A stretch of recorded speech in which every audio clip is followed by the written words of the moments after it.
Hello everyone, कैसे हैं आप लोग। उम्मीद करता हूं कि आप अपने घरों में सुरक्षित और स्वस्थ होंगे। राइट।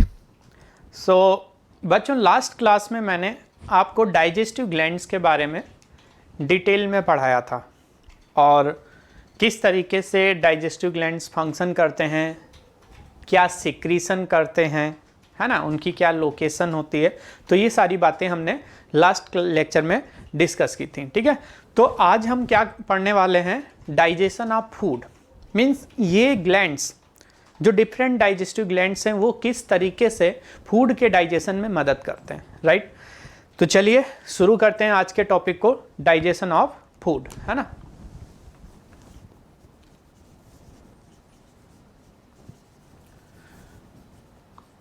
अब हम एक एक करके देखेंगे कि भाई डाइजेस्टिव सिस्टम के किस पार्ट में किस तरीके से डाइजेशन होता है। तो सबसे पहले हम शुरू करते हैं कि digestion in oral cavity. Oral cavity यानी माउथ का एक पार्ट है, वहाँ से। ठीक है, माउथ में देखेंगे डाइजेशन कैसे होता है, देन इसके बाद स्टमक में डाइजेशन कैसे होता है, और फिर फाइनली स्मॉल इंटेस्टाइन, है ना। तीन ही जगह पे डाइजेशन होता है। तो अपने को ये तीन चीज़ें डिस्कस करनी है कि भाई किस तरीके से फूड के कंपोनेंट्स इन तीन जगहों पे डाइजेस्ट होते हैं, ब्रेक डाउन होते हैं, सिंपल सोल्यूबल सब्सटेंसेस में कन्वर्ट होते हैं। राइट। ओके, तो चलिए शुरू करते हैं digestion of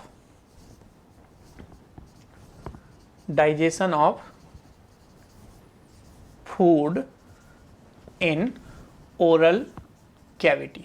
right. Okay, so oral cavity में क्या लगता है कैसे डाइजेशन होता होगा। देखिए, ओरल कैविटी में क्या होता है बेटा, ओरल कैविटी के अंदर टीथ और टंग आता है। ठीक है, टीथ आते हैं और टंग आता है। तो लिख लेते हैं दोनों चीज़ें। ओरल कैविटी, है ना, यहाँ पे क्या होता है, टीथ और टंग। राइट। अब देखिए, ये जो टीथ और टंग होते हैं ना, ये मैकेनिकल फंक्शन करते हैं, डाइजेशन में मैकेनिकल रोल प्ले करते हैं। अब मैकेनिकल रोल का मतलब क्या हुआ, ये फूड को क्या करते हैं, मैस्टिकेट करते हैं और मिक्सअप, है ना। टीथ का काम क्या है, मैस्टिकेटिंग ऑफ फूड, मतलब फूड के जो बड़े बड़े पार्टिकल्स हैं उन्हें छोटे छोटे पार्टिकल में पीसना, है ना। समझ आया। तो देखिए, टीथ का काम क्या होता है, मैस्टिकेशन ऑफ फूड, है ना। ये फूड को क्या करेंगे, मैस्टिकेट करेंगे, पीसेंगे। राइट। एंड टंग का काम क्या होता है, mixing of food, mixing of food with salivary juices, है ना। सलाइवरी ग्लैंड से रिलीज होने वाले जो जूसेस हैं उनके साथ मैस्टिकेटेड फूड को ये मिक्स करेगा। राइट। तो टीथ और टंग जो करते हैं उसे क्या कहते हैं, मैकेनिकल, है ना, मैकेनिकल प्रोसेस ऑफ डाइजेशन। ठीक है। एंड ये जो डाइजेस्टिव जूसेस होते हैं इसमें क्या होते हैं, केमिकल्स होते हैं जो फूड के फर्दर डाइजेशन में मदद करते हैं। तो मतलब ओरल कैविटी में मैकेनिकल एंड केमिकल तरीके से डाइजेशन होता है ना। तो यहाँ पे मैं लिख देता हूँ, digestion of food in oral cavity कैसे होता है, बाय मैकेनिकल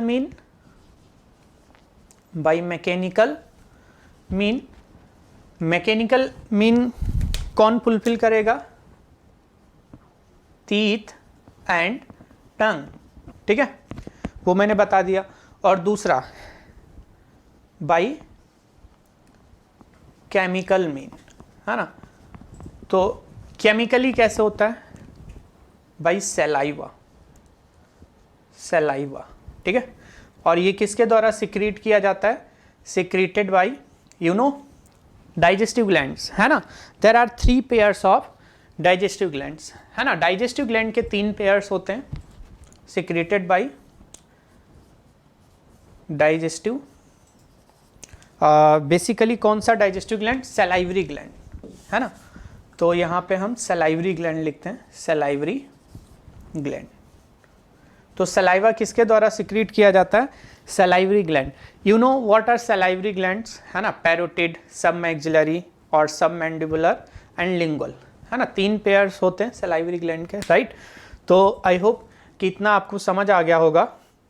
हम जो इसका सिक्रीशन है उसकी बात करते हैं। सी सलाइवा ये जो होता है ना, इसकी क्वांटिटी कितनी होती है, कितना होता है, 1 to 1.5 लीटर पर डे, है ना। सलाइवरी ग्लैंड से कितना सलाइवा सिक्रीट होता है, 1 to 1.5 लीटर पर डे। मैं ऑलरेडी आपको बता चुका हूँ, रिवीजन पर्पस के लिए आपको बता रहा हूँ। और इसका पीएच कितना होता है, 6.8, राइट। आप इसे नोट करो। देन कंपोजिशन देखते हैं, वो भी हालांकि मैं डिस्कस कर चुका हूँ, लेकिन कंपोजिशन के बाद हम अब आज जो अपने को मेनली डिस्कस करना है कि वो किस तरीके से इसके जो कंपोनेंट्स होते हैं वो किस तरीके से फूड को डाइजेशन में हेल्प करते हैं, ठीक है। चलिए, तो नोट कर लिया आपने, हाँ या ना, ओके, वेरी गुड। चलिए, तो अभी हम देखते हैं composition of saliva.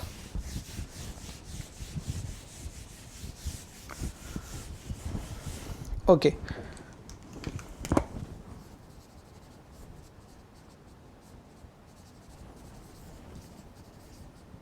C saliva में क्या क्या होता है, एक तो वाटर, है ना, 2 मेन कंपोनेंट, वाटर 99.5% वाटर होता है, प्लस सॉलिड्स होते हैं, है ना, कितने, 0.5%, ठीक है।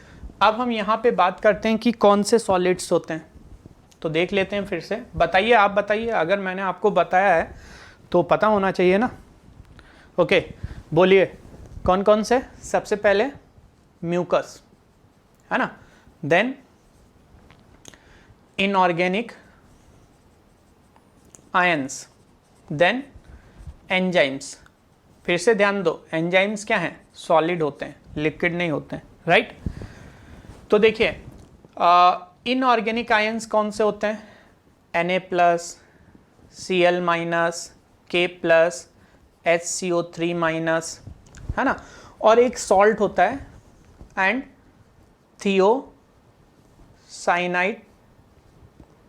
सॉल्ट, है ना, ये थियोसाइनाइड। अब हम बात करते हैं, यहाँ पे हमारे लिए सबसे इंपॉर्टेंट है Cl-। क्यों इंपॉर्टेंट बताया मैंने Cl- को, क्योंकि ये एक ऐसा आयन है जो सलाइवरी अमाइलेज नाम के एंजाइम को एक्टिवेट करता है। तो एंजाइम्स अपने पास 2 ही होते हैं, एक तो सलाइवरी अमाइलेज, सलाइवरी अमाइलेज जो सलाइवा में पाया जाता है, और इसको टाइलिन कहते हैं, टाइलिन, या फिर अल्फा अमाइलेज। बात क्लियर, हाँ या ना। और दूसरा होता है लाइसोजाइम, लाइसोजाइम, ओके, हाँ या ना, इतना समझ आया। चलिए, तो अभी हम बात कर लेते हैं कि भाई म्यूकस का क्या रोल होता है, what is the role of mucus. Mucus क्या करता है बेटा, ये जो मैस्टिकेटेड फूड है, ठीक है, उसको क्या करेगा, लुब्रिकेट करेगा, और क्या करेगा, जो फूड पार्टिकल्स हैं उनको चिपका देगा आपस में। जब वो चिपक जाएंगे तो क्या बन जाएगा, एक बॉल लाइक स्ट्रक्चर, यानी जिसे हम क्या कहेंगे, बोलस, जो फिर बाद में ओरल कैविटी से इसोफेगस में जाएगा और पेरिस्टालसिस मूवमेंट के थ्रू कहाँ पहुँच जाएगा, फाइनली स्टमक, है ना। तो ये क्या करता है, lubrication of masticated food particles and adhere them into bolus, और उन्हें चिपका के किस में कन्वर्ट कर देता है, बोलस में। तो सिंपल लिख देते हैं, लुब्रिकेशन एंड एडहरिंग, एडहरिंग मतलब चिपकाना, of masticated food particles into bolus. तो रिमेंबर, बोलस के बारे में भी हमने बात की थी कि बोलस क्या होता है, बॉल लाइक स्ट्रक्चर होता है, यानी माउथ या ओरल कैविटी में फूड को हम क्या कहते हैं, बोलस। क्लियर, हाँ या ना। अब एक और कंपोनेंट, इसको भी यहीं डिस्कस कर लेते हैं, लाइसोजाइम। ये क्या है, एंटी बैक्टीरियल एंजाइम है। क्या है? एंटी बैक्टीरियल एंजाइम, ठीक है, मतलब ये बैक्टीरिया के अगेंस्ट लड़ेगा। और थियोसाइनाइट ये बैक्टीरियोसाइडल मतलब बैक्टीरिया को किल करने वाला सॉल्ट है। तो ये तो थी बहुत, मतलब आप कह सकते हो सिंपल चीज़ें। अपने को मेनली डिस्कस करना है सलाइवरी अमाइलेज, क्योंकि सलाइवरी अमाइलेज मेनली डाइजेशन का काम करता है। किसमें? ओरल कैविटी में। आप इतना नोट करो, फिर हम सलाइवरी अमाइलेज के बारे में देखते हैं कि हाउ इट वर्क्स, है ना, ये कैसे काम करता है। राइट, चलिए लिख लिया सबने? इतना समझ आ गया, हाँ या ना? ओके, आगे बढ़ें। Good.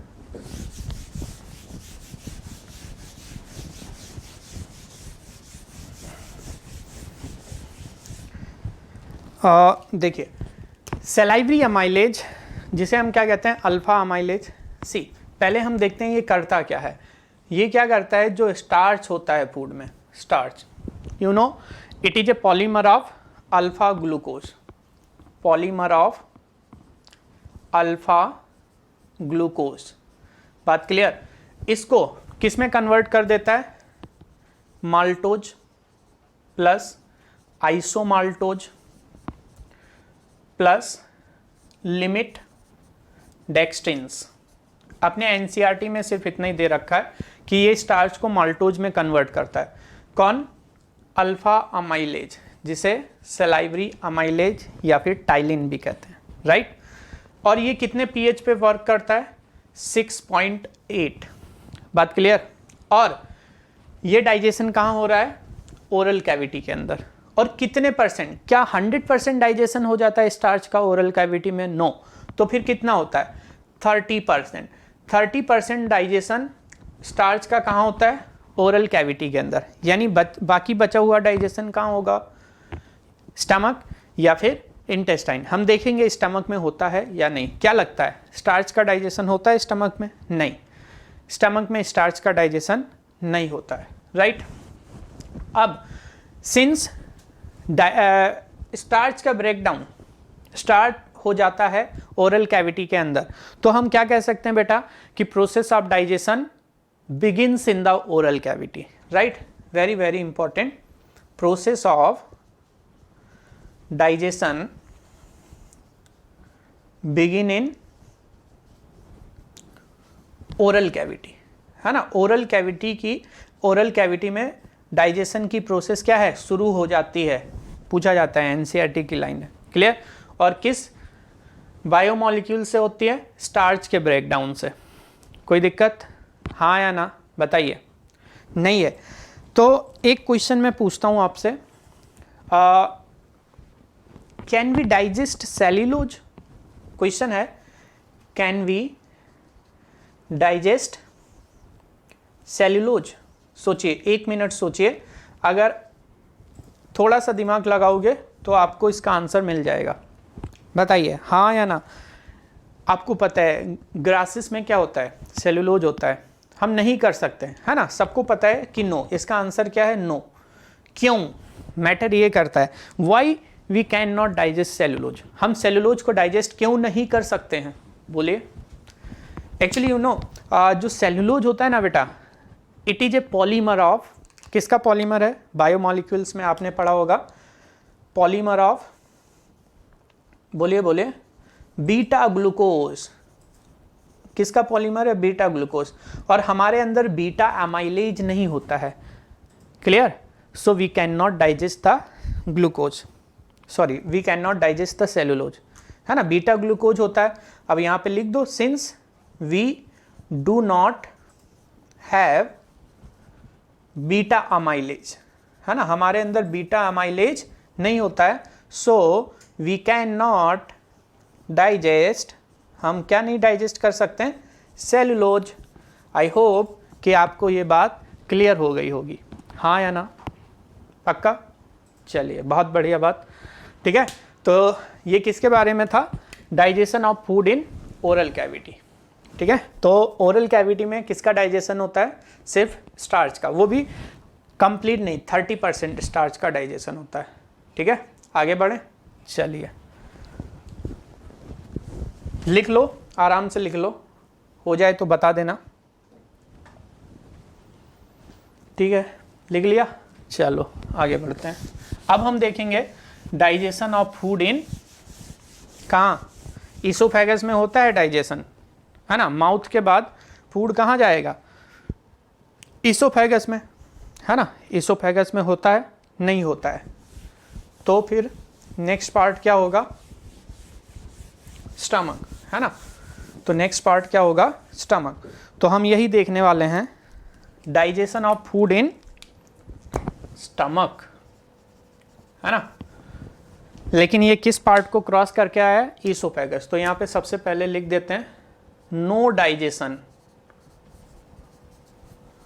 Of food in oesophagus, क्योंकि ईसोफेगस में कोई डाइजेस्टिव ग्लैंड नहीं होता है, कोई डाइजेस्टिव जूस सिक्रीट नहीं होता है। क्लियर।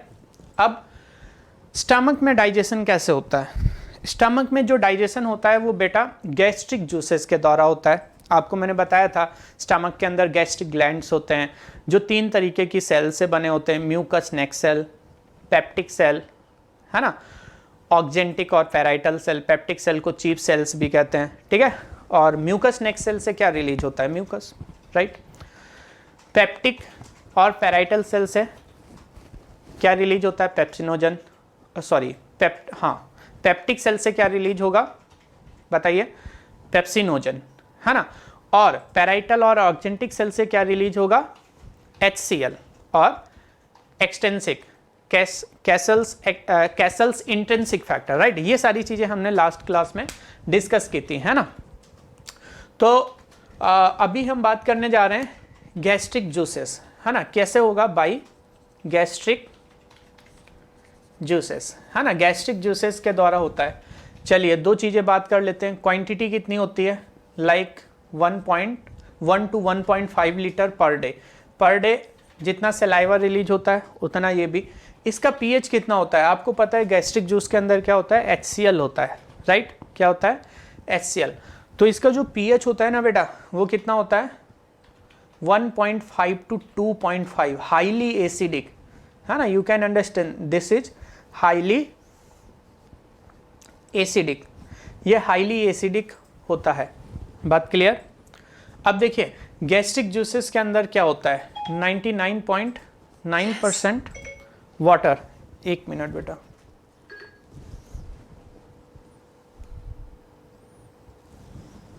है ना। क्या होता है, 99.9% वाटर होता है, ठीक है। सॉरी 99.5% वाटर, तो बचा क्या, 0.5% सॉलिड्स। बात क्लियर।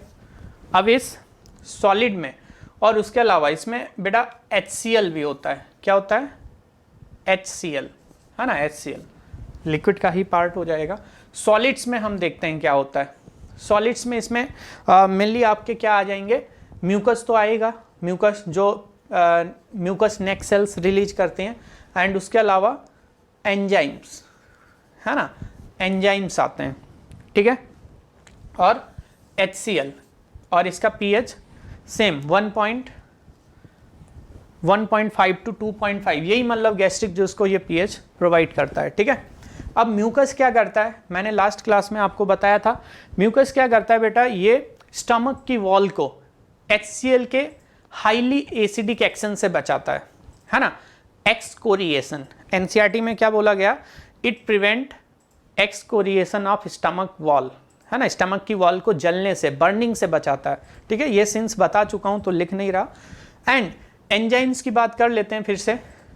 कौन से एंजाइम्स पाए जाते हैं, पेप्सिनोजन, प्रोरेनिन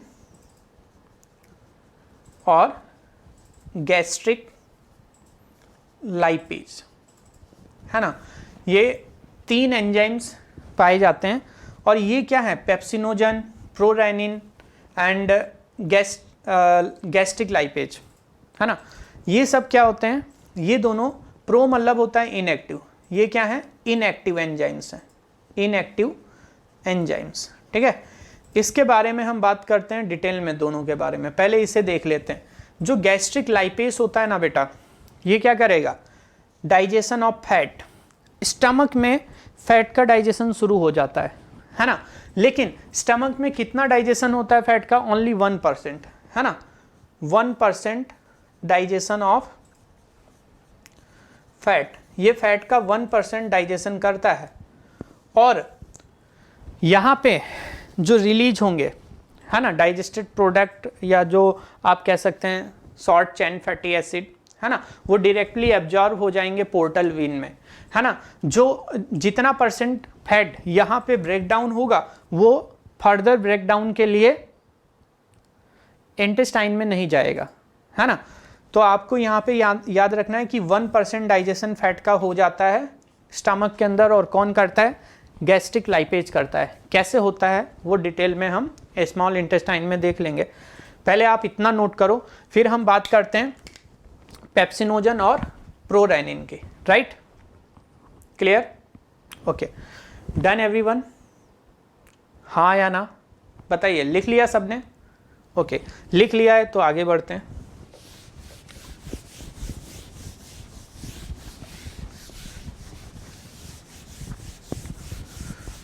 तो यहाँ पे अब हम बात करने जा रहे हैं प्रोरेनिन, है ना। प्रोरेनिन क्या है? Inactive form of rennin. सबसे पहले हम डिस्कस करते हैं प्रोरेनिन।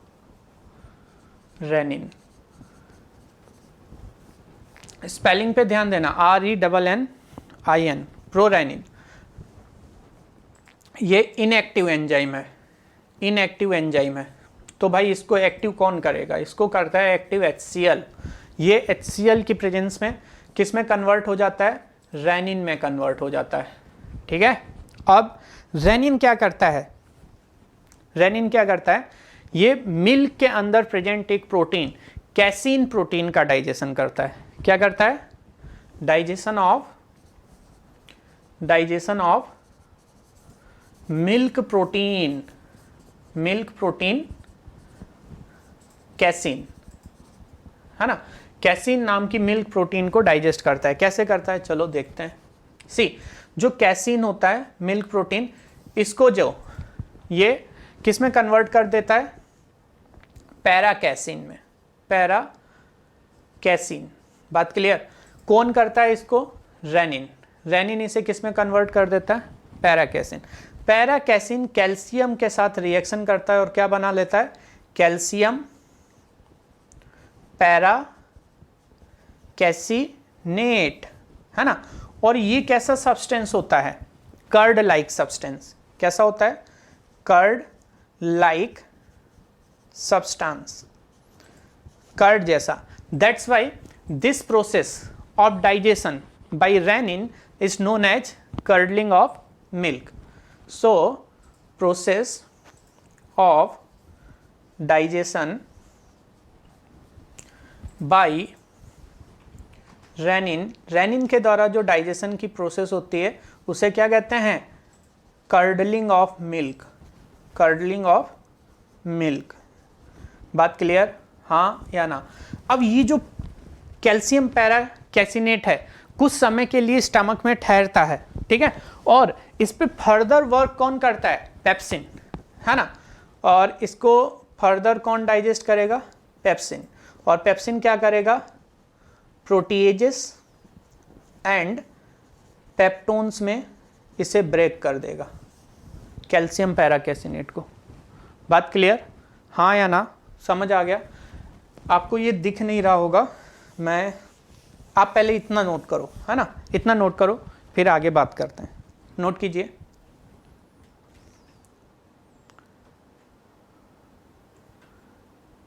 बताइए, लिख लिया सबने? हाँ या ना? हाँ या ना? तो फिर आगे बढ़ा जाए, आगे बढ़े। चलिए, तो मैं क्या बता रहा था कि जो कैल्शियम पैराकैसिनेट है ना, इसको फर्दर कौन ब्रेक डाउन करता है? पेप्सिन। तो पेप्सिन क्या करेगा? ब्रेक डाउन कर देगा, राइट। पेप्सिन इसे ब्रेक डाउन करेगा फर्दर, है ना, स्मॉलर कंपोनेंट्स में। बात क्लियर, हाँ या ना? ओके, आपने नोट कर लिया, तो अभी आगे बढ़ते हैं, ठीक है।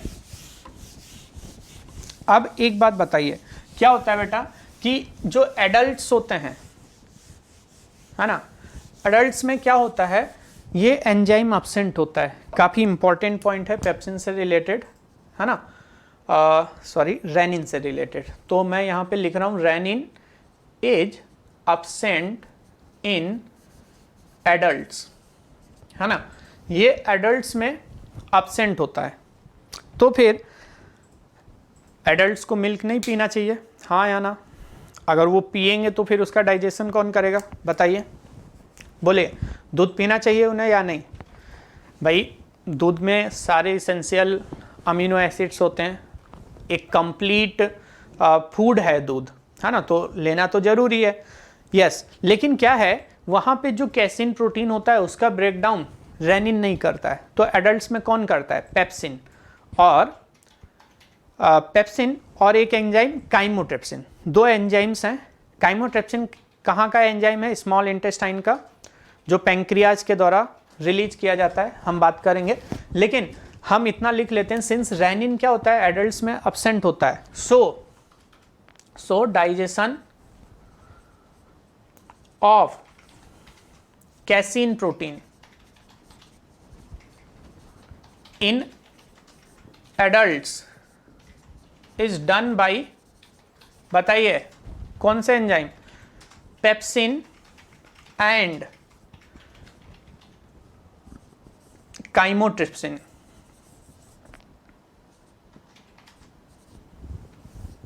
किसके द्वारा, काइमोट्रिप्सिन। बात क्लियर, हाँ या ना? तो ये दो एंजाइम्स प्रोटीन का डाइजेशन, रेनिन कैसीन प्रोटीन का डाइजेशन करते हैं, किसके अंदर, अडल्ट्स के अंदर। बात क्लियर, हाँ या ना? ठीक है। तो अब इसके बाद जो हम बात करने वाले हैं वो हम बात करेंगे किसके बारे में, पेप्सिनोजन, जो कि इनएक्टिव फॉर्म है किसका, पेप्सिन का। बात क्लियर, हाँ या ना? चलो ठीक है, तो आप ये पॉइंट नोट कर लो, फिर नए एंजाइम पेप्सिनोजन की बात करते हैं। ओके ठीक है, तो अब हम बात करेंगे पेप्सिनोजन। देखिए बेटा, पेप्सिनोजन ये क्या है, इनएक्टिव फॉर्म है किसका, पेप्सिन का। इसको HCl बेटा किस में कन्वर्ट करता है, इनएक्टिव है, मैं लिख देता हूं, इनएक्टिव एंजाइम है, ये इनएक्टिव एंजाइम है। और इसको पेप्सिन में कौन कन्वर्ट कर रहा है, HCl। एंड आपको पता है ये एंजाइम जब एक बार बन गया, पेप्सिन जब एक बार बन जाता है तो पेप्सिन खुद इस अपने आप को एक्टिव करता है ना। पेप्सिन क्या करेगा, खुद को फिर एक्टिव करने लगेगा, and this is called auto catalytic effect. Auto catalytic effect ये प्रोरेनिन में देखने को नहीं मिला था। ऑटो कैटालिटिक इफेक्ट कौन शो करता है, पेप्सिन शो करता है। मींस पहले फर्स्ट स्टेप में पेप्सिनोजन को HCl में, HCl क्या करेगा, पेप्सिन यानी एक्टिव एंजाइम में कन्वर्ट करेगा, और ये फिर क्या है, खुद को एक्टिवेट करेगा, यानी सेल्फ मोटिवेटेड। हमें पेप्सिन की तरह होना चाहिए, है ना, ताकि हम खुद को मोटिवेट रख सकें। तो ये क्या करता है, एक बार एक्टिव हो जाता है, फिर वो खुद को क्या करता रहता है, एक्टिवेट करता रहता है। तो इसे हम क्या कहते हैं, ऑटो कैटालिटिक इफेक्ट। बात क्लियर। अब हम बात करते हैं कि इस एंजाइम का काम क्या होता है। सी, ये एंजाइम क्या करता है, प्रोटीन्स को किस में ब्रेक करता है, कौन, यहां पे लिख देते हैं पेप्सिन, प्रोटीएजेस एंड पेप्टोन्स। मतलब ये प्रोटीन के छोटे छोटे पॉलीपेप्टाइड्स हैं, ठीक है। इन्हें हम डेराइव्ड प्रोटीन भी कहते हैं, डेराइव्ड प्रोटीन्स। बात क्लियर, बायोमॉलिक्यूल में आप पढ़ोगे तो प्रोटीन्स को पेप्सिन किस में कन्वर्ट करता है, प्रोटीएजेस एंड पेप्टोन्स में कन्वर्ट करता है। कोई दिक्कत, हाँ या ना, हाँ या ना, इतना समझ आया। अब देखिए ये भैया इनका ब्रेकडाउन हो गया, है ना। अब इसका जो फर्दर ब्रेकडाउन है, प्रोटीन्स का ब्रेकडाउन यहाँ हो जाता है, और जो फर्दर ब्रेकडाउन है प्रोटीएजेस एंड पेप्टोन्स का, वो कहाँ होगा? स्मॉल इंटेस्टाइन में। बात क्लियर? अब मैं आपको एक बात बता देता हूँ, जो बेटा प्रोरेनिन और पेप्सिन, मतलब रेनिन एंड पेप्सिन है, ये क्या है? एंडोपेप्टाइडेज हैं। मैं यहाँ पे लिख देता हूँ, very very important, renin and pepsin are एंडोपेप्टाइडेज।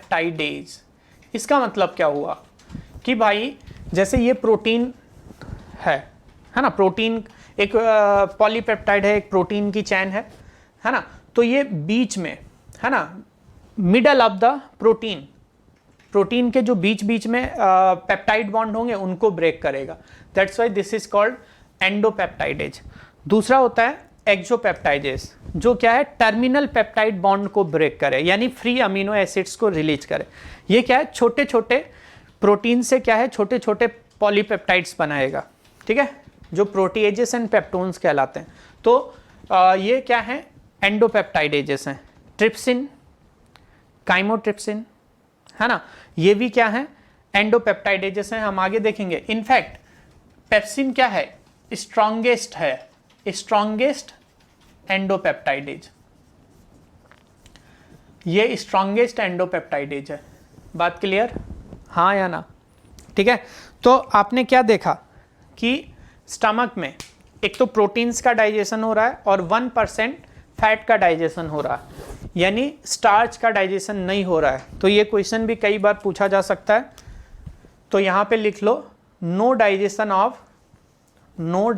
Of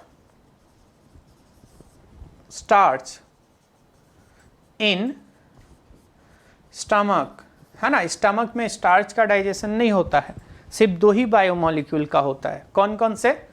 protein और फैट्स। बात क्लियर? हाँ या ना? और कितने एंजाइम पाए जाते हैं स्टमक के अंदर? 3 एंजाइम, कई बार पूछा जाता है। कौन कौन से enzyme? Rennin, pepsin and gastric lipase. कोई दिक्कत? हाँ या ना? दिक्कत नहीं है तो नोट कर लो, फिर आगे बढ़ते हैं, ठीक है। कर लिया? नोट कर लिया? चलिए, बहुत बढ़िया बात है, आगे बढ़ते हैं।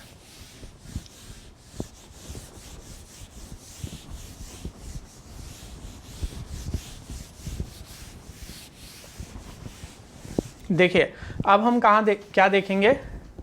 Digestion of food in intestine, है ना।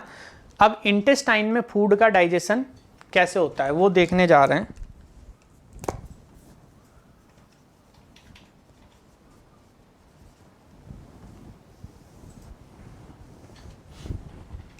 देखिए बेटा, अब इंटेस्टाइन के अंदर यहाँ पे बेसिकली स्मॉल इंटेस्टाइन में होता है डाइजेशन, है ना, स्मॉल इंटेस्टाइन, और वो भी इसके किस पार्ट में? डियोडेनम, है ना। मैक्सिमम डाइजेशन इधर ही होता है, राइट। इसका कारण है, यहाँ पे क्या होता है? गैस पैंक्रियाटिक जूस के एंजाइम्स, है ना, बाइल और इंटेस्टाइनल जूस के एंजाइम सब यहीं होते हैं, ठीक है। तो digestion of food in intestine 2 तरीके से होता है, बाई 2 मीन्स, है ना। एक तो मैकेनिकल और दूसरा केमिकल। मैकेनिकल कैसे होता है? एक प्रोसेस होती है सेगमेंटेशन, है ना। सेगमेंटेशन क्या होता है बेटा? देखिए, सेगमेंटेशन क्या होता है? It is mixing of acidic food, है ना, with the juices of the intestine. जो भी मतलब इंटेस्टाइन में जूसेस हैं उसके साथ मिक्स करना क्या कहलाता है? सेगमेंटेशन। मतलब जो स्टमक से फूड आया है उसको इंटेस्टाइन के अंदर प्रेजेंट सिक्रेटरी जूसेस के साथ मिक्स करना। तो ये क्या होता है? प्रोसेस ऑफ मिक्सिंग, है ना, process of mixing food from stomach, है ना। जो स्टमक से फूड आया है, और जो स्टमक से फूड आता है उसे हम क्या कहते हैं, आपको बता देता हूं, उसे हम कहते हैं काइम। लास्ट क्लास में हमने डिस्कस भी किया था chyme, with secretions present in intestine, है ना, secretions present in intestine, small intestine लिख देता हूं, और इनफैक्ट ड्यूडेनम। बात क्लियर, हाँ या ना। तो ये हो गया मैकेनिकल मीन। और केमिकल किसके द्वारा होता है, by secretions, by different digestive juices. अब देखिए कौन कौन से डाइजेस्टिव जूसेस होते हैं यहाँ पे। सी, एक तो इसमें क्या आता है, पैंक्रियाटिक जूस आता है, पैंक्रियाटिक जूस। क्लियर, ये भी, इसका भी क्वांटिटी कितना होता है, 1 to 1.5 litre per day release होता है। फिर क्या आ जाता है बेटा, बाइल आ जाता है, और फिर क्या आ जाता है, इंटेस्टाइनल जूस। बात क्लियर। तो ये तीन चीजें हम डिस्कस करने वाले हैं जो स्मॉल इंटेस्टाइन में, इनफैक्ट ड्यूडेनम में डाइजेशन का काम करती हैं। बात क्लियर। चलो पहले आप इसे नोट कर लो, फिर एक एक करके पढ़ते हैं कि भाई पैंक्रियाटिक जूस किस तरीके से डाइजेशन में मदद करता है, बाइल किस तरीके से डाइजेशन में मदद करता है, और इंटेस्टाइनल, स्पेलिंग करेक्ट कर लो, क्या है स्पेलिंग, INTESTINAL, ठीक है। इंटेस्टाइनल जूस को सकस एंटेरिकस भी कहते हैं। बात क्लियर, हाँ या ना। चलिए पहले आप इतना नोट करो, फिर हम आगे देखते हैं, बढ़ें आगे। ओके,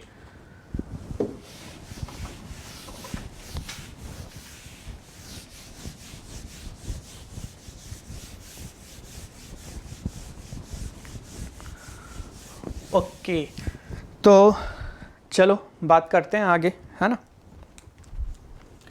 सी, अब हम बात करने जा रहे हैं पैंक्रियाटिक जूस, है ना, जो स्मॉल इंटेस्टाइन में पैंक्रियास से रिलीज होता है।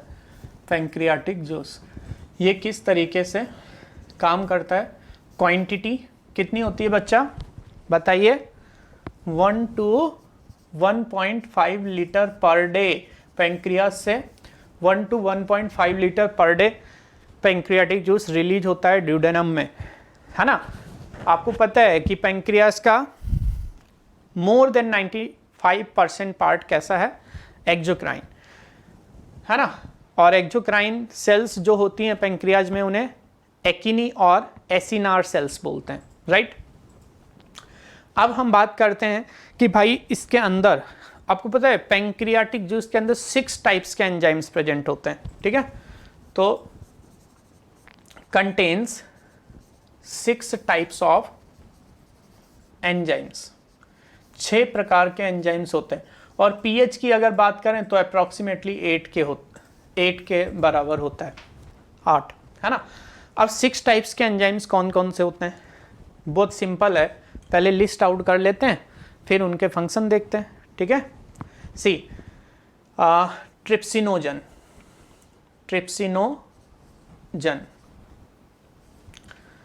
काइमोट्रिप्सिनोजन,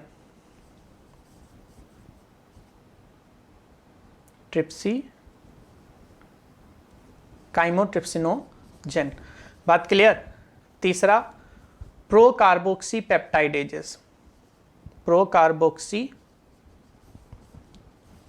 पेप्टाइडेजेस, बात क्लियर, हाँ या ना। 1 2 3 4। देन और कौन से होते हैं, माल्टेजेस, देन पैंक्रियाटिक लिपेज,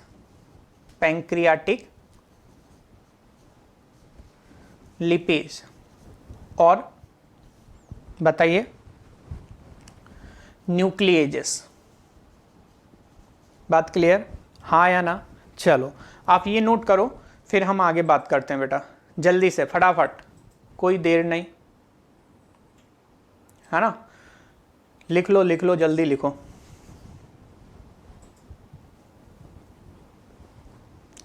लिख लिया, हाँ या ना, हाँ या ना, ठीक है। यहाँ पे स्टार्च को डाइजेस्ट करने वाला एंजाइम होता है, ये पाया जाता है इंटेस्टाइनल जूस के अंदर। थोड़ा सा करेक्शन कर लेते हैं, यहाँ होता है अल्फा अमाइलेजेस। आपको बताया था ना कि मतलब 30% डाइजेशन तो हो जाता है भाई माउथ के अंदर, तो बचा हुआ जो स्टार्च का डाइजेशन है वो पैंक्रियाटिक जूस का एंजाइम अल्फा अमाइलेज करता है, ठीक है। तो ये 6 एंजाइम्स होते हैं, आप देख लो, trypsinogen, chymotrypsinogen, procarboxypeptidases, alpha amylases, pancreatic lipase और न्यूक्लियज। तो अब देखिए ये कैसे काम करते हैं, ठीक है। यहाँ पे हम देख लेते हैं एक एक करके। सी, अब ये मतलब सारे एंजाइम्स कैसे हैं बेटा, इनएक्टिव हैं। सब एंजाइम कैसे हैं मैं लिख देता हूँ, ये सब एंजाइम कैसे हैं, इनएक्टिव एंजाइम है। बात क्लियर, इनएक्टिव एंजाइम्स हैं। फिर ये कैसे काम करेंगे, तो इनको एक्टिव करने की जरूरत पड़ेगी ना, तो इनको पता है ना, ट्रिप्सिनोजन को, इस एंजाइम को इंटेस्टाइन से रिलीज होने वाला एक एंजाइम होता है एंटेरोकाइनेज, है ना। ट्रिप्सिनोजन को एंटेरोकाइनेज एक्टिव ट्रिप्सिन में कन्वर्ट करता है। तो कहानी यहां से शुरू होगी। देखिए जो सबसे पहले कौन एक्टिव होगा, ट्रिप्सिनोजन। ट्रिप्सिनोजन क्या होता है, इनएक्टिव एंजाइम है ना, इनएक्टिव एंजाइम या इनएक्टिव ट्रिप्सिन कह सकते हो इसको। एंटेरोकाइनेज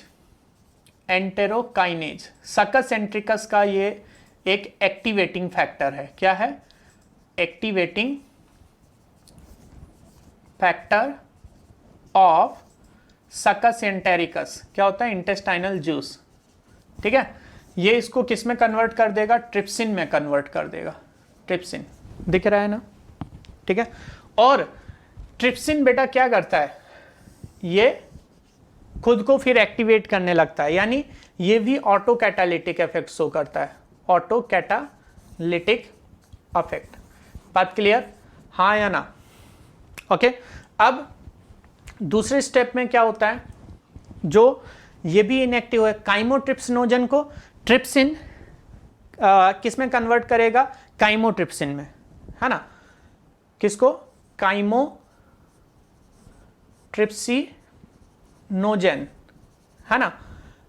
और ये प्रोकार्बोक्सीपेप्टाइडेजेस एंड बाकी इनफैक्ट बाकी सारे एंजाइम्स, है ना, एंड ऑल अदर एंजाइम्स, इनको किस में कन्वर्ट करेगा, जो ट्रिप्सिन है ना वो किस में कन्वर्ट करेगा, एक्टिव फॉर्म में कन्वर्ट करेगा। इनको क्या है, ट्रिप्सिन किस में कन्वर्ट कर देगा, देखिए इसको तो क्या है, काइमोट्रिप्सिनोजन से क्या बन जाएगा, काइमोट्रिप्सिन एक्टिव फॉर्म, ठीक है। और प्रोकार्बोक्सीपेप्टाइडेजेस से क्या बन जाएगा, कार्बोक्सीपेप्टाइडेजेस बन जाएगा। बात क्लियर, हाँ या ना। और बाकी सारे अदर एक्टिव एंजाइम्स कौन कौन से, अमाइलेजेस, पैंक्रियाटिक लाइपेज और न्यूक्लियजेस, ये सब एक्टिव हो जाएंगे, है ना, ये भी एक्टिव हो जाएंगे। एक चीज बता देता हूं, जो बेटा काइमोट्रिप्सिन है ये खुद को फिर से एक्टिवेट करता है, तो यानी ये भी ऑटो कैटालिटिक इफेक्ट शो करता है। कौन, काइमोट्रिप्सिनोजन। काइमोट्रिप्सिनोजन किस में कन्वर्ट हुआ, काइमोट्रिप्सिन में, किसके द्वारा, ट्रिप्सिन के द्वारा।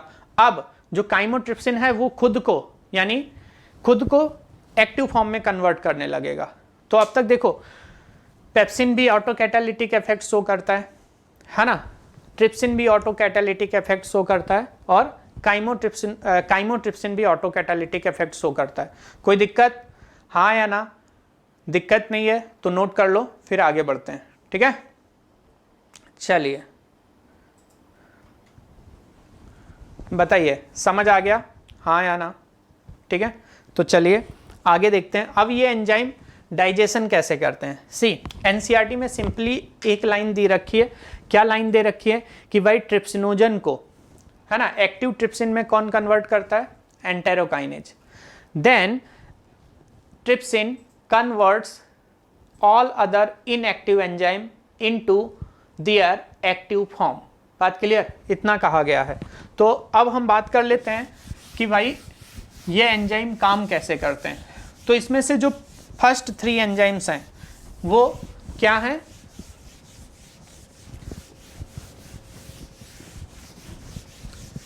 प्रोटियोलिटिक एंजाइम है, प्रोटीन डाइजेस्टिंग एंजाइम्स हैं फर्स्ट 3 एंजाइम। देखिए रिएक्शंस के फॉर्म में देख लेते हैं। पहली रिएक्शन क्या है? आपको पता है कि प्रोटीएजेस एंड पेप्टोन्स, पेप्टोन्स ये ठीक है। और एनसीईआरटी में ये भी दे रखा है प्रोटीन्स, है ना, जो बचे हुए प्रोटीन्स हैं, प्रोटीएजेस हैं और पेप्टोन्स हैं, इनको जो एक्टिव एंजाइम अपने हैं ट्रिप्सिन, काइमोट्रिप्सिन, काइमोट्रिप्सिन एंड प्रोकार्बोक्सीपेप्टाइडेज, है ना, जिसको हम क्या कहेंगे अब? कार्बोक्सीपेप्टाइडेज। ये एक्टिव फॉर्म्स हैं एंजाइम के। ये किस में कन्वर्ट कर देंगे? डाइपेप्टाइड्स, है ना, डाइपेप्टाइड्स में कन्वर्ट कर देते हैं। डाइपेप्टाइड्स मतलब 2 अमीनो एसिड की चेन। बात क्लियर? अब बाकी देखिए यहां पे स्टार्च, है ना, कितना बचा था? 70% स्टार्च। तीसरे एंजाइम के बाद जो चौथा था अल्फा अमाइलेज, है ना, तो अल्फा अमाइलेज 70% बचे हुए स्टार्च को किस में ब्रेक कर देगा? Maltose plus isomaltose plus limit dextrins, sugar है डेक्सटिन, ठीक है, तो इसमें कन्वर्ट कर देगा। अभी आप क्या देख रहे हो कि 30% डाइजेशन कहाँ हुआ स्टार्च का? ओरल कैविटी में। बचा हुआ 70% डाइजेशन कहाँ हुआ? Duodenum, small intestine. किसने किया? पैंक्रियाटिक अल्फा अमाइलेज ने। बात क्लियर? हाँ या ना? अब इसके बाद और कौन कौन से एंजाइम्स थे? Pancreatic lipase. तो पैंक्रियाटिक लाइपेस क्या करता है? लिपिड्स को ब्रेक डाउन करेगा ना। मैंने आपको क्या बोला था? 1% डाइजेशन स्टमक में हो जाता है बेटा, हाँ या ना? बाकी यानी बचा हुआ 99%, 99% डाइजेशन कौन करेगा? उसमें से भी 2 पार्ट में होगा। कुछ इंटेस्टाइन में डाइजेशन होगा, किसका? लिपिड्स का। और कुछ कहाँ डाइजेशन होगा? कुछ मतलब पैंक्रियाटिक लाइपेस करेगा और कुछ गैस्ट्रिक मतलब इंटेस्टाइनल जूस का जो इंटेस्टाइनल लाइपेज है आप वो बोल सकते हो, है ना, सकस इंट्रैकस के अंदर प्रेजेंट होता है वो। तो देखिए यहाँ पे जो लिपिड होता है ना, इसको कौन ब्रेक करेगा? Pancreatic lipase, pancreatic lipase. मैं आपको बता देता हूँ कि बेटा जो पैंक्रियाटिक लाइपेस है इसे स्टेप्सिन भी कहते हैं। रिमेंबर, बहुत इंपॉर्टेंट है, पूछा जाता है ना। पैंक्रियाटिक लाइपेस को हम स्टेप्सिन कहते हैं, ठीक है। तो ये किस में ब्रेक हो जाएगा? पहले ब्रेक होगा डाइग्लिसराइड्स और फिर मोनोग्लिसराइड्स। स्टेप रिएक्शन है मोनोग्लिसराइड्स में। बात क्लियर? देन अब लास्ट एंजाइम कौन सा बचा? न्यूक्लिएजेस। ये किसे ब्रेक करेगा? न्यूक्लियोटाइड्स को। आप सोच रहे होंगे सर न्यूक्लियोटाइड्स? यस, फूड्स के अंदर न्यूक्लियोटाइड होंगे ना। हम खाना खाते हैं वो सब, जैसे कोई भी मतलब चीज़ ले लो, जो भी हम खाते हैं सेल से ही तो बनी होती है। और सेल के अंदर क्या होता है? न्यूक्लियस होता है। न्यूक्लियस के अंदर क्या होते हैं?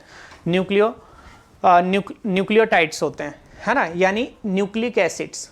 यहाँ पे क्या आएगा? न्यूक्लिक एसिड्स होते हैं, न्यूक्लिक एसिड्स। तो ये जो न्यूक्लिएजेस है ना, किस में कन्वर्ट कर देते हैं न्यूक्लिक एसिड को?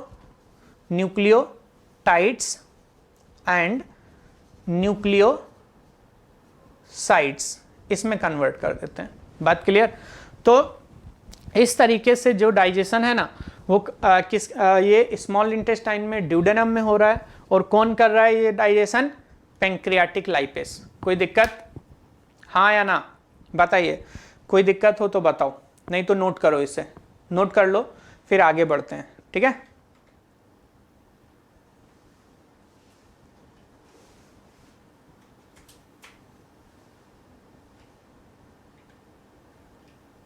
बोलो, समझ आ गया, हाँ या ना?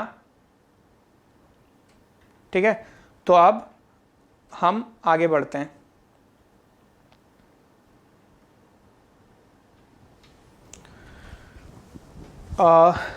ठीक है, इतना समझ गए, लिख ले, रब कर दें। चलो,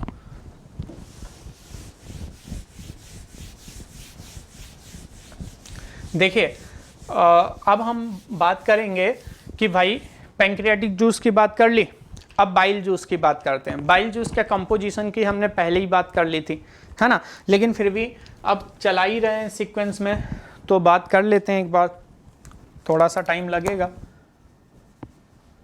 बाइल जूस, है ना, देखिए बेटा, जो बाइल जूस होते हैं ना, है ना, ये स्यूडो डाइजेस्टिव जूसेस होते हैं। कैसे होते हैं? स्यूडो डाइजेस्टिव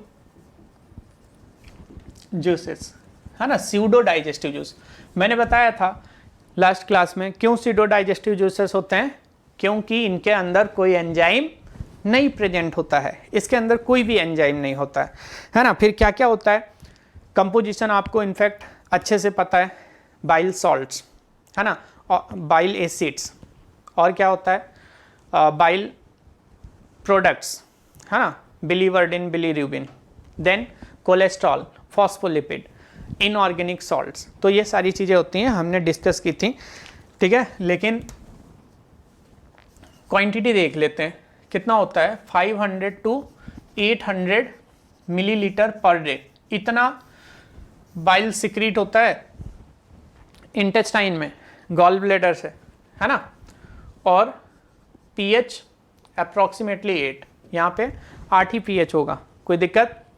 ठीक है। अभी बाइल का काम क्या होता है, इसे बाइल जूस ना कह के क्या कहा जाता है, बाइल भी कहा जाता है, ठीक है। तो बाइल्स का मेन काम होता है इमल्सिफिकेशन ऑफ फैट। क्या काम होता है इनका?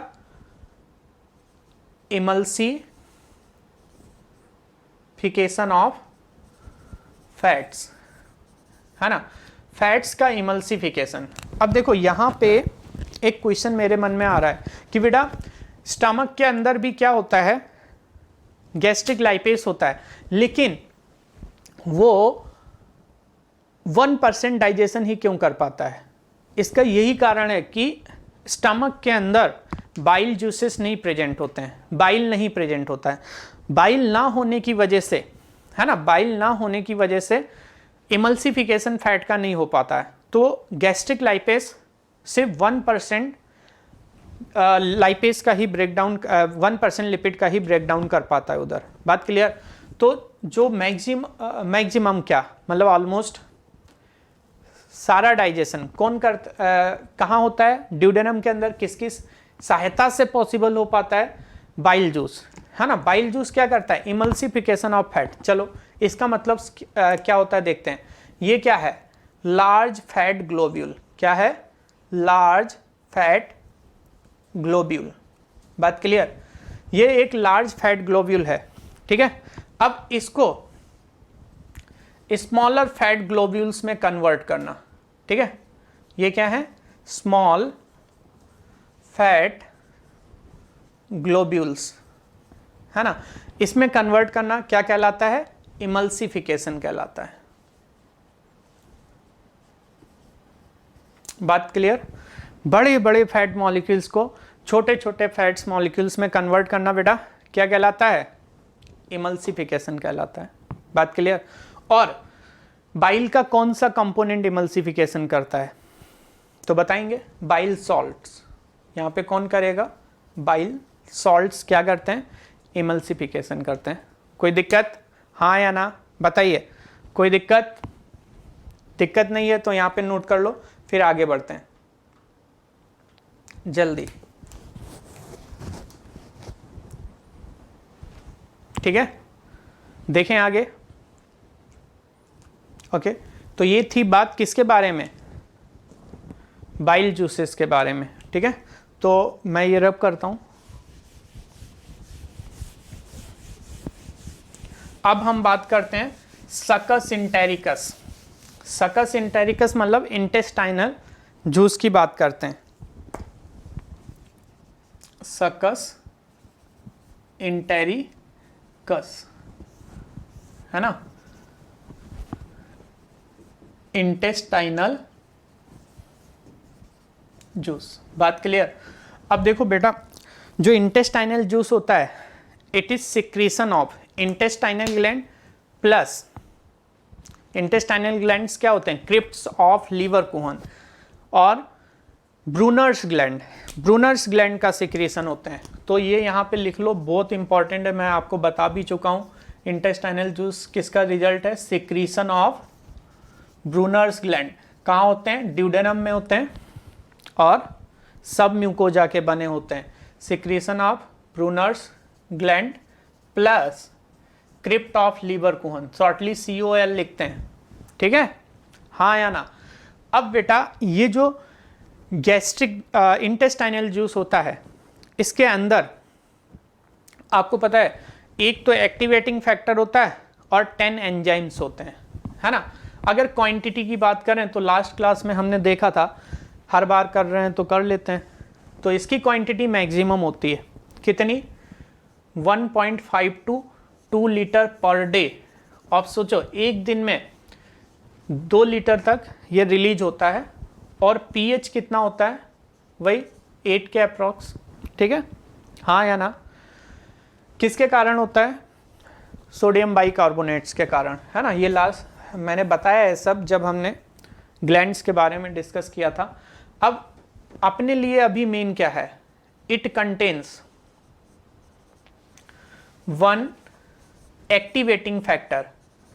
एक तो एक्टिवेटिंग फैक्टर होता है, क्या नाम है बेटा उस एक्टिवेटिंग फैक्टर का, एंटेरोकाइनेज, एंटेरोकाइनेज। बात क्लियर है ना। एक फैक्टर है एंटेरोकाइनेज एंड 10 एंजाइम्स, और इसके अंदर 10 एंजाइम्स होते हैं। चलो लिखना चालू करें। देखो रटने की जरूरत नहीं है, शुरू से देख लेते हैं, स्टार्च से शुरू करते हैं। स्टार्च का ब्रेकडाउन किसमें हो चुका था, माल्टोज, है ना, माल्टोज में हो चुका था, आइसोमाल्टोज और डेक्सटिन्स, लिमिट डेक्सटिन्स में हो चुका था। तो अभी इन्हें फर्दर ब्रेकडाउन करना है, और ये माल्टोज, आइसोमाल्टोज, ये सब क्या है, डाइसेक्राइड, है ना। तो डाइसेक्राइडेजेस, है ना, डाइसेक्राइडेजेस, ठीक है। तो डाइसेक्राइडेजेस में देखो कौन कौन से एंजाइम्स आ जाएंगे, माल्टेज, एक तो ये हो गया, फिर आइसोमाल्टेज, आइसोमाल्टेज दूसरा, है ना। तीसरा क्या हो जाएगा, डेक्सटिन को लिमिट डेक्सट्रेज, है ना, लिमिट डेक्सट्रेज। बात क्लियर। और चौथा सुक्रेज, है ना, और पांचवा लैक्टेज। मतलब 5 तो डाइसेक्राइडेजेस हो जाते हैं, ठीक है। सुक्रेज को हम इन्वर्टेज भी कहते हैं, क्या कहते हैं बेटा, इन्वर्टेज। बात क्लियर। देन 6, अब डाइपेप्टाइड बन गए थे, तो डाइपेप्टाइडेजेस एंड अमीनोपेप्टाइडेजेस, डाइपेप्टाइडेजेस, है ना, इन्हें हम इरेप्सिन भी कहते हैं, इरेप्सिन इनका दूसरा नाम है, एंड अमीनोपेप्टाइडेजेस, ये भी नाम दे सकते हैं। क्लियर। 7वां इंटेस्टाइनल लाइपेज, इंटेस्टाइनल लाइपेज कितना, ये 20% डाइजेशन करेगा, 80% तो पैंक्रियाटिक लाइपेज कर देता है, ठीक है। अब 7 हो गए, यहाँ पे लिख लेते हैं 8।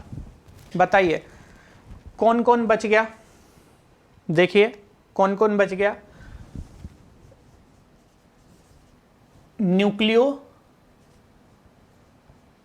न्यूक्लियोटाइडेज, है ना, और न्यूक्लियोसाइडेज, ठीक है।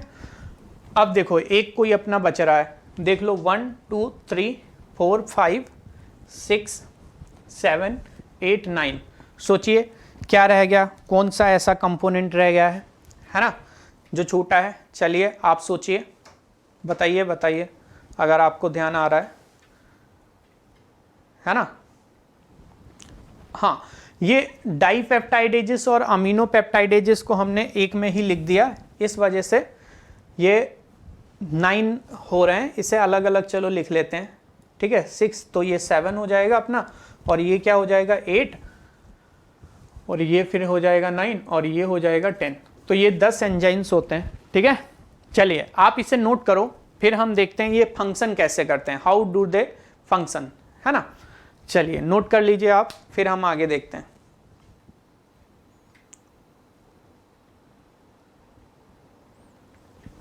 कर लिया सबने, हाँ या ना। चलो अब देखो बहुत आसान है, माल्टेज, आइसोमाल्टेज, लिमिट डेक्सट्रेज, मतलब इनके कंपोनेंट्स, मतलब ये एंजाइम्स क्या है वो खुद बता रहा है कि कौन से बायोमॉलिक्यूल का ये ब्रेक डाउन करेगा, राइट। तो चलिए देख लेते हैं कि भाई कैसे होगा।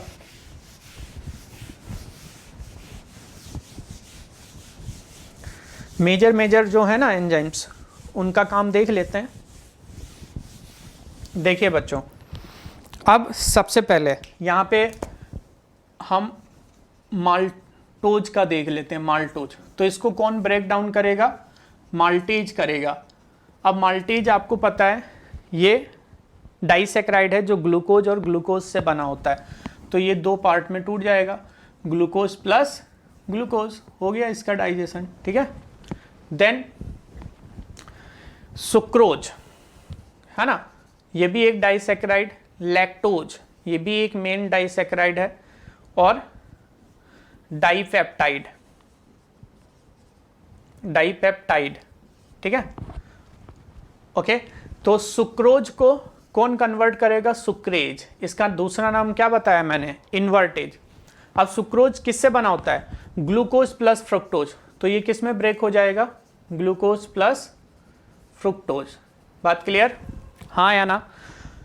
अब जो लैक्टोज है ना, लैक्टोज ये किससे बना होता है, ग्लूकोज प्लस गैलेक्टोज। और कौन ब्रेक करेगा, लैक्टेज, है ना। तो ये क्या हो जाएगा, ग्लूकोज प्लस गैलेक्टोज, है ना। किस में ब्रेक हो जाएगा, ग्लूकोज प्लस गैलेक्टोज। बात क्लियर, हाँ या ना। अब डाइपेप्टाइड को कौन, डाइपेप्टाइडेजेस, है ना, किस में कन्वर्ट करेगा, अमीनो एसिड्स, अमीनो एसिड्स। अब अमीनो एसिड्स को अमीनोपेप्टाइडेजेस, क्लियर। देन इसके बाद अब देखो इतना हो गया। अब हमारे पास क्या बन गया था, स्मॉल फैट ग्लोब्यूल्स, है ना। तो बचा हुआ 20% फैट, इसको इंटेस्टाइनल लाइपेस, वही फिर से किस में कन्वर्ट करेगा, डाइग्लिसराइड्स और देन मोनोग्लिसराइड्स। बात क्लियर, हाँ या ना, हाँ या ना। अब न्यूक्लियोटाइड्स, इसको कौन ब्रेक करेगा, न्यूक्लियोटाइडेज। किसमें, किससे बने होते हैं, फॉस्फेट प्लस पेंटोज शुगर। देखो अगर बायोमॉलिक्यूल आपको आता है तो ये रिएक्शंस बहुत आसान है। और क्या हो गया, नाइट्रोजन बेसिस, ठीक है, सब अलग अलग कर देगा। देन लास्ट रिएक्शन, है ना, कौन सी है, न्यूक्लियोसाइड्स। तो न्यूक्लियोसाइड्स को न्यूक्लियोसाइडेज ये किस में ब्रेक कर देगा, 2 ही बचे ना कंपोनेंट, फॉस्फेट हटा दो, pentose plus nitrogenous base. Biomolecule में आपने पढ़ा है किससे बना होता है, न्यूक्लियोसाइड। तो ये किस में कन्वर्ट कर देगा, न्यूक्लियोसाइड्स को pentose sugar plus nitrogenous bases. कोई दिक्कत, हाँ या ना। तो देखो एक एक डायग्राम हम मतलब एक एक कंपोनेंट का बायोमॉलिक्यूल का डाइजेशन हमने देखा कि कैसे होता है, ठीक है। अब आपको कंसेप्ट और क्लियर करने के लिए हमने अलग अलग देखा कि भाई सलाइवरी सलाइवरी जूस के एंजाइम्स किस तरीके से डाइजेशन करते हैं, ठीक है। देन उसके बाद हमने देखा गैस्ट्रिक जूस के एंजाइम्स किस तरीके से डाइजेशन करते हैं, फिर पैंक्रियाटिक जूस, है ना, और फिर बाइल कैसे हेल्प करता है डाइजेशन में, और फिर फाइनली इंटेस्टाइनल जूस। तो इंटेस्टाइनल जूस लास्ट होता है एक्ट करने वाला, डाइजेशन में रोल प्ले करने वाला। बात क्लियर? ये सारी रिएक्शंस आप लिख लो। तो आप एक चीज जरा ध्यान दो, इंटेस्टाइन के अंदर प्रोटीन का भी डाइजेशन हो रहा है, स्टार्च का भी डाइजेशन हो रहा है, और फैट्स का भी डाइजेशन हो रहा है। जबकि स्टमक में क्या था, फैट और प्रोटीन का हो रहा था, स्टार्च का नहीं हो रहा था। ये बात ध्यान रखना। और माउथ या ओरल कैविटी में सिर्फ किसका डाइजेशन होता है, स्टार्च का डाइजेशन होता है। ये आप नोट कर लो। फिर एक इंपॉर्टेंट बात है, सी एंडोपेप्टाइडेजेस और एक्सोपेप्टाइडेजेस कौन कौन से होते हैं, अलग से लिखा देता हूँ, है ना। तो ये लिख लिया सबने, हाँ या ना, समझ आ गया, ठीक है। फिर मैं आपको कंबाइन करके पूरा, आपकी स्क्रीन के ऊपर एक इमेज आएगी, उसमें आपको सब पता चल जाएगा। मतलब इंडिविजुअली डिस्कस कर लेते हैं कि भाई डाइजेशन ऑफ स्टार्च कैसे होता है ना, डाइजेशन ऑफ प्रोटीन्स कैसे होता है, और डाइजेशन ऑफ फैट्स कैसे होता है। वो मैं इधर कंबाइन करके भी बता दूंगा, इमेज भी दिखा दूंगा, कोई दिक्कत नहीं है, ठीक है। और एक नोट पॉइंट लिख लो, फिर आगे बात करते हैं। तो आई होप कि ये सब समझ आ गया होगा आपको, है ना। देखिए क्या होता है, मैं नोट में क्या बताने जा रहा हूँ, एंडोपेप्टाइडेजेस मतलब ऐसे कौन से एंजाइम्स हैं जो प्रोटीन को बीच से तोड़ते हैं, बीच से ब्रेक करते हैं। तो एक तो आपका rennin, pepsin, trypsin and chymotrypsin, ठीक है। एंड एक्सोपेप्टाइडेज, एक्सोपेप्टाइडेज में आपको दो ही याद रखने हैं, कार्बोक्सीपेप्टाइडेज और अमीनोपेप्टाइडेज। बात क्लियर? तो ये क्या है बेटा, बताइए। दीज आर एक्सोपेप्टाइडेज, मीन्स ये क्या करते हैं, free amino acids from polypeptide, है ना, पॉलीपेप्टाइड से अमीनो एसिड्स को फ्री करते हैं। कोई दिक्कत, हाँ या ना, ठीक है। तो यहाँ पे क्या होता है, अपना डाइजेशन ऑफ फूड का टॉपिक कंप्लीट हो जाता है, ठीक है। तो इमेज दिखा दें आपको, तो ये आरआरसी लेक्चर है, इमेज से आप समझ लो, लिखने का अपना टाइम सेव हो जाएगा, और कोई दिक्कत नहीं है ना। चलो सबसे पहले हम देखेंगे डाइजेशन ऑफ स्टार्च, ठीक है। देखिए आपकी स्क्रीन के ऊपर इमेज आ गया, है ना। तो सबसे पहले आप क्या देख रहे हो, जो स्टार्च है ना, उसको कौन तोड़ रहा है, टाइलिन, है ना। वहाँ पे 20 to 40% लिखा है, बट अपने को एनसीईआरटी के अकॉर्डिंग जाना है, ठीक है। 30%, अब देखो 30% स्टार्च का डाइजेशन कौन करता है, टाइलिन कर देता है ओरल कैविटी के अंदर, और पैंक्रियाटिक एमाइलेज, बाकी बचा हुआ 70%। और किस में कन्वर्ट करेंगे ये दोनों एंजाइम, स्टार्च को किस में कन्वर्ट करेंगे, माल्टोज में, है ना। मैंने क्या लिखा है, माल्टोज, आइसोमाल्टोज और लिमिट डेक्सट्रोज, लेकिन जो मेजर प्रोडक्ट है वो माल्टोज है, और बाकी आइसोमाल्टोज और लिमिट डेक्सट्रिन ये क्या है, बाई प्रोडक्ट्स हैं। तो अपन ने उसका डिस्कशन नहीं किया। तो समझ आया इतना, आगे देखें। एक मिनट, अब देखो माल्टोज हो गया ना, माल्टोज फिर फाइनली किस में कन्वर्ट हुआ, ग्लूकोज में, किसके द्वारा, माल्टेज एंड अल्फा डेक्सट्रिनेज। ये दोनों एंजाइम कहाँ के हैं, इंटेस्टाइनल जूस के हैं। कहाँ के हैं, इंटेस्टाइनल जूस के। बात क्लियर? अब देखो बेटा, लैक्टोज को लैक्टेज जो इंटेस्टाइनल जूस में प्रेजेंट होता है, किस में कन्वर्ट कर देता है, ग्लूकोज में। और फिर सुक्रोज, ये भी इंटेस्टाइन में ही ब्रेक होता है आके, कौन कन्वर्ट करता है, सुक्रेज, जो भी इंटेस्टाइनल जूस का एंजाइम है, फ्रुक्टोज में कन्वर्ट करेगा, और फाइनली सब किस में कन्वर्ट हो जाते हैं, ग्लूकोज में। मतलब लैक्टोज किससे बना है, ग्लूकोज और गैलेक्टोज, सुक्रोज किससे बना है, ग्लूकोज और फ्रुक्टोज। ये इमेज मतलब आपके लिए बहुत हेल्पफुल रहेगी, माइंड मैप है डाइजेशन ऑफ स्टार्च का। क्लियर? अब हम देखेंगे डाइजेशन ऑफ प्रोटीन्स। समझ आया? देखो अब एक इमेज आएगा आपकी स्क्रीन के ऊपर, है ना, उसे ध्यान से समझना। थोड़ा टेक्निकल इशू है, उसकी वजह से प्रोजेक्ट नहीं कर पाए। अब देखो प्रोटीन्स, प्रोटीन्स क्या है, ये इसको पहले पेप्सिन किस में कन्वर्ट कर देता है, प्रोटीएजेस, पेप्टोन्स, दो ही चीजें एनसीईआरटी में दिया गया है, और पॉलीपेप्टाइड्स। ठीक है, अब पॉलीपेप्टाइड को ट्रिप्सिन, काइमोट्रिप्सिन एंड कार्बोक्सीपेप्टाइडेजेस। अब देखो प्रोइलास्टेज ये नया एंजाइम है, याद कर देने का, बट आपको एनसीईआरटी के याद रखने। ये किस में कन्वर्ट कर देंगे, पॉलीपेप्टाइड्स प्लस अमीनो एसिड, और फिर इन्हें पेप्टाइडेजेस किस में कन्वर्ट कर देंगे, अमीनो एसिड। मैंने डाईपेप्टाइडेजेस और अमीनो पेप्टाइडेजेस बताए थे। ठीक है, तो पॉलीपेप्टाइड से अमीनो एसिड्स को अमीनो पेप्टाइडेजेस कर देंगे, और डाईपेप्टाइड को डाईपेप्टाइडेजेस अमीनो एसिड्स में ब्रेक कर देंगे। कोई दिक्कत, हाँ या ना? एक बार और बात कर लेते हैं। जो पेप्सिन है वो कहाँ पाया जाता है बेटा? देखो ये पता होना चाहिए कि पेप्सिन कहाँ पाया जाता है, स्टमक में, गैस्ट्रिक जो उसका पार्ट है। और पेप्टाइडेजेस, ट्रिप्सिन, काइमोट्रिप्सिन, और मतलब जो पहले एंजाइम हैं 3, ये कहाँ होते हैं, पैंक्रियाटिक जूस में। और लास्ट वाले पेप्टाइडेजेस कहाँ होते हैं, इंटेस्टाइनल जूस। बात क्लियर, हाँ या ना? ठीक है, and last digestion of fat. वो तो 2 ही स्टेप है। देखिए फैट को बाइल, है ना, जो बाइल होता है ना, बाइल वो किस में, इमल्सिफाइड फैट में कन्वर्ट करता है। बाइल किस में कन्वर्ट करता है, इमल्सिफाइड फैट। और फिर इमल्सिफाइड फैट के ऊपर कौन काम करता है, पैंक्रियाटिक लाइपेस, जो उसे किस में तोड़ देता है, फैटी एसिड्स एंड मोनोग्लिसराइड्स में। कोई दिक्कत, हाँ या ना?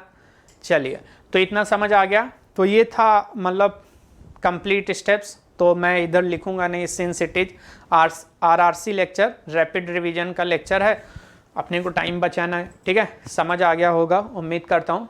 तो दो इमेज आपको और दिखा देता हूँ। लास्ट क्लास में पेप्टिक अल्सर हमने डिस्कस किया था, और गॉल स्टोन, तो आपको थोड़ा मतलब विजुअलाइज हो जाएगा। उस समय हम इमेज को प्रोजेक्ट नहीं कर पाए थे, तो अभी देख लेते हैं। देखो आया आपकी स्क्रीन के ऊपर, यस, ध्यान से देखो। यहाँ पे पेप्टिक अल्सर्स दिखाए गए हैं, है ना। पेप्टिक अल्सर कौन कौन से पार्ट में होते हैं, एक तो कार्डियक पार्ट में दिखाए गए, कार्डिया रीजन में, और कहाँ, पायरोलस पार्ट में है, और मार्जिनल अल्सर्स, है ना, जो फंडस के पार्ट में है नीचे की तरफ। अब इसके कारण क्या होते हैं पेप्टिक अल्सर के, high acid and peptic content, irritation, poor blood supply, right, poor secretion of mucus, infection of Helicobacter pylori. बहुत अच्छे से आपको मैंने सिखाया था, बट ये ध्यान से देख लो तो आपको पता चल जाएगा कि स्टमक का कौन सा पार्ट पेप्टिक अल्सर से ज़्यादा सफ़र करता है। क्लियर? एंड एक और लास्ट इमेज है गाल स्टोन्स की। मैंने बताया था ना गाल स्टोन कैसे बनते हैं, कोलेस्ट्रॉल जब डिपॉजिट होने लगता है गॉल ब्लैडर के अंदर, है ना।